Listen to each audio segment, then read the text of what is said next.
even taking care of his own wife, so she turned around and started teaching the brothers. So it's kind of like a whole big mosh-potch of different stuff going on, but they know who we are. And that's how basically how they was able to take over from us, through sex. So, that's when we kind of fell. It became abusive, and I know we were talking about it earlier, how they used that as a tool, to kind of use it against us to kind of keep us thinking on the red chakra, survival chakra, sex and survival and, whatnot. Because you can't go to your higher chakras because, you're stuck on the red chakra or, the chakra that deals with your genital organs. And also in America, a lot of these big plantations, like in South Carolina, North Carolina, some of those big homes and stuff, a lot of those were ours. And the butler was the original, he was the original owner. But at gunpoint, they told him, this is my house now. What? So Malcolm X made a joke about this is my house. He said that the house nigga was like, you burning our house? It really was his house. Damn. Really his house. And all the slaves were actually indentured servants or workers for his plantation. They basically moved in and put our clothes on, at gunpoint with the religion and with liquor and had us start worship. Because really the Bible is a book about science and mathematics, law, art, science, and mathematics. Yes. It's just a business plan. But they done told us how to read it and what to read and what not to read. And that's why, part of what I teach is the original Meta-Netter and original Hebrew and stuff. They kind of go back to those stories and kind of review those books. I know everybody got one. Whether you believe it or you don't believe it, everybody got one. Just have to kind of go back in and kind of look at it from a different perspective than the way we've been taught during slavery. Like you said, if we knew the Constitution, we know you can set up a church under law separate from their state. Because remember, it was the states who enslaved us. It wasn't the federal government. It was the states. So now you go back to the state. Because I turned down somebody had paid for me to go to ITC. I turned it down.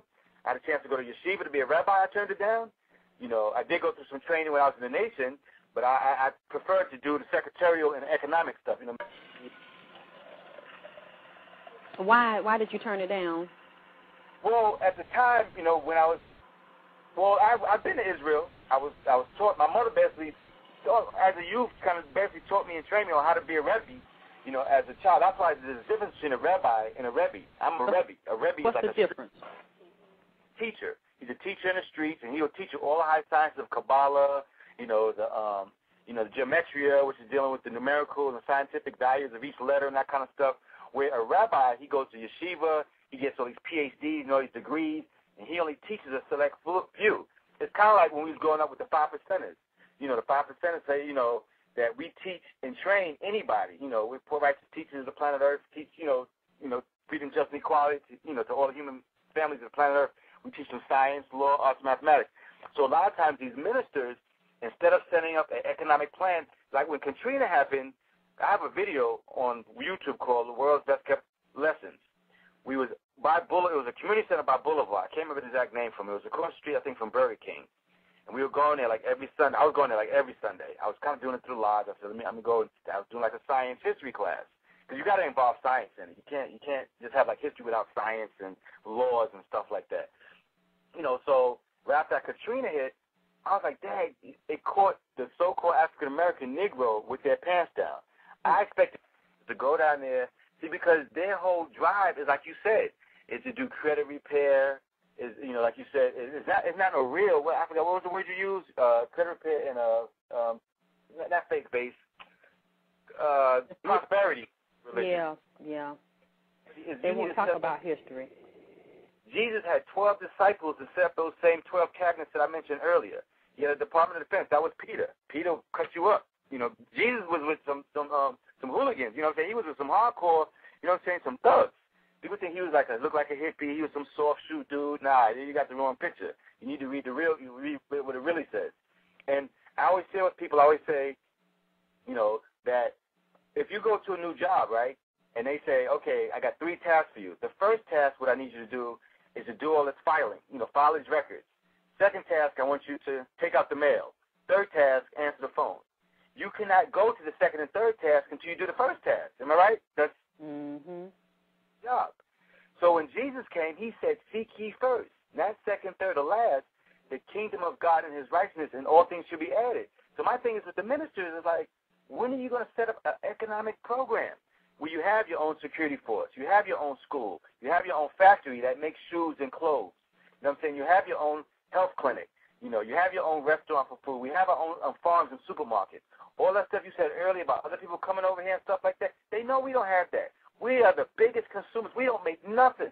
We don't make a damn thing. We don't make nothing. But yet we're the best creators in the universe. We create all the music they listen to. We create the styles that they wear. You know what I'm saying? We create the inventions, all this high-tech stuff. All this stuff comes out of our minds. But we don't get compensated for none of it. So, of course, they'll give an athlete or entertainer $20 million for 3 years. But the contract says, and this is going back to Moore's Law and stuff like that, do not, I know it says it, that do not go back and try to build no schools or nothing like that. Because that happened to P. Diddy. When P. Diddy first had a factory building, I think he was making suits or making sweatsuits in Dominican Republic. He tried to build a factory in New York. You know, they slapped him in the hand and said, don't even try it. You remember he had to do that? I think they had him run some marathon or something. You know, they kind of, fudged it over. But they were like, do not set up no factories in America. When I first moved to Atlanta 10 years ago, I realized under the Georgia stop and Martin Luther King stop on the east-west line on MARTA, they had all those factories. They're turning all those into lofts now. Those used to be factories. I mean, stuff like tissue paper, underarm deodorant, you know, cologne, you know, towels, washcloths, you know, toothbrushes, soap, you know, basic stuff that we need. You know, how hard is it to make a pair of pants, a shirt, a suit, a dress, a skirt, some socks, some drawers? You know, we invented Victoria's Secret. You know, the see-through with the lace. We did all that stuff. All that stuff is, everything they do comes out of our brain and our mind.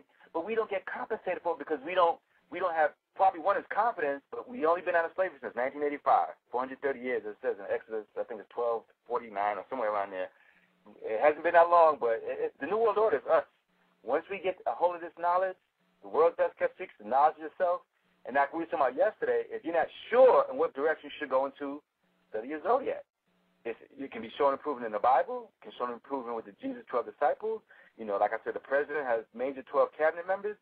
The number 12 is 12 moons. You know, the number 12 is a power number, you know, 3, you know, which is understanding, which is the best part. Of course, 1 and 2 is, you know, 1 is knowledge and 2 is wisdom. Knowledge is like book knowledge and information. Wisdom is to start acting upon that what you talk about. You know, so, you know, it's our time now. I mean, you know, everybody else had their shot. You know, Caucasian, he had his shot. You know, Chinese are rolling now. You know, Hispanics is kind of siding with them. You know what I mean? The Indians from India coming over here. Hey, I'm like, line them up. All right, you'll have your shot to rule the world. You'll see what. That's why it's a mess now. That's why they put Obama in. Now we're at the bottom of the barrel. The only thing that's going to turn these economies around all over the planet Earth is when we wake up and say, okay, we need to, like a fishing rod, we need to reel ourselves back in, pull ourselves closer together. You know, we need to start bothering each other. If I fix your car, maybe you can, you know, give me some clothes. You know what I'm saying? If you give me a meal, you know, maybe I can tutor your kids. You know, we got to take the whole credit and the fake money thing out of the picture in a way. I mean, I know we can't do it now. Everybody has to work each and every day. But you need to think on the side, what can I do on the side as a service or as a product? You know, we got to get our minds out of the gutter. You know, sex, and drugs. Look, man, this America is going down. The world is going down. And we the only ones that can save it. It's been foretold in the Book of the Dead, in the Bible. See, Egypt and Sumeria and all those great civilizations always said their gods came from the west, meaning Atlantis. We're, you know what I'm saying? We are that. That's what Africa said. Well, you came from me. I was like, well, what do you mean by that? If you mean by the word Afro, meaning the soil, the DNA, well, we all came from the same seed. Okay, if you're talking about we came from your civilization, well, guess what? We built the pyramids over there. We went over there, built pyramids in Egypt, built ziggurats in Sumeria, built, you know, the temples in India, in China, Japan. The reason I know why, because you can't build them today. Everybody on the planet was colonialized. We were enslaved. Our minds was wiped clean. They did not take away they took away our language. You know what I'm saying? They took away our culture. You still speak your language. You still have your religion. Everybody on the planet has all of that. But the pyramids is the most high. They had a scientist go over there and do some knowledge on the pyramids, like saying, yo, this has like 0.000 imperfections. It's a perfect building. They can't even come close. Right? What's it called? It's called tolerance. When I used to do construction, my father, when I was real young, you know, what they call tolerance level, like you have a certain amount. If you paint a room, you know you can make a little bit of mistakes, but you have a certain percentage of mistakes that you can make. The pyramid has 0 mistakes. 0. Wow.